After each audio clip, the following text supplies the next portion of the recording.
నెల్లూరు జిల్లా ఆత్మకూరులో డీఎస్పీ వేణుగోపాల్ ఆధ్వర్యంలో కార్టన్ సెర్చ్ నిర్వహించారు. ప్రతి ఇంటిని క్షుణ్ణంగా తనిఖీలు చేసి అనుమానాస్పద వ్యక్తుల వివరాలను అడిగి తెలుసుకున్నారు.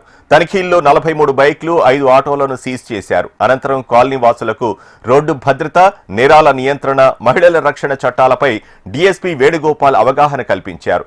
యువత మాదక ద్రవ్యాలకు బానిసలు కాకుండా జాగ్రత్తలు తీసుకోవాలన్నారు. సైబర్ నేరాల పట్ల ప్రజలు అప్రమత్తంగా ఉండాలని సూచించారు.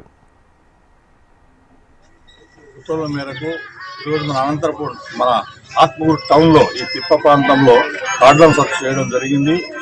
ఈ కార్యక్రమానికి 2 సీఏలు గంగాధర వార్తు సిఐ గారు, మన సంఘం సిఐ గారు శ్రీనివాస్ రెడ్డి మరియు 7 మంది ఎస్ఐలు, 40 మంది స్టాఫ్ అందరం కూడా ఉదయం 5 గంటల నుంచి ఇంతవరకు అన్ని ఈ కాలనీ చుట్టూ తిరిగి cordon search, houses searches, personal searches అన్ని చేయడం జరిగింది. జరిగిన కార్యక్రమం ముఖ్యంగా ఏంటంటే ఒక 43 మోటార్ సైకిల్, 5 ఆటోలు సీజ్ చేయడం జరిగింది. వాటి యొక్క రికార్డ్స్ ఉన్నాయా లేదని వెరిఫై చేయడం జరుగుతుంది.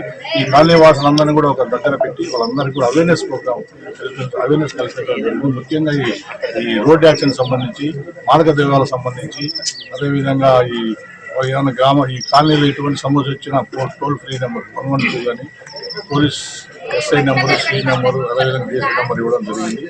వాళ్ళందరికీ కూడా చెప్పాను. ముఖ్యంగా 2 వీలర్ డ్రైవ్ చేసేప్పుడు ఖచ్చితంగా హెల్మెట్ పెట్టుకోవాలని చెప్పడం జరిగింది.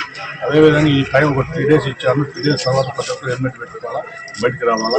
ఈ మైనర్లు కూడా డ్రైవ్ చేయడం తల్లిదండ్రులు చెప్పడం జరిగింది. అందరూ కూడా ముఖ్యంగా కౌన్సిలర్ కూడా దీంట్లో పార్టిసిపేట్ అయినాడు. ఈ ఏరియా కౌన్సిలర్ అందరికీ సూచనలు ఇవ్వడం జరిగింది. ఇవన్నీ కూడా భవిష్యత్తులో కూడా చేయడం జరుగుతుంది. దీని ముఖ్య ఉద్దేశం ఏం లేదు, నేరాలను తగ్గించే కార్యక్రమంలోని ఈ కార్మిక సర్చ్ ప్రోగ్రాం.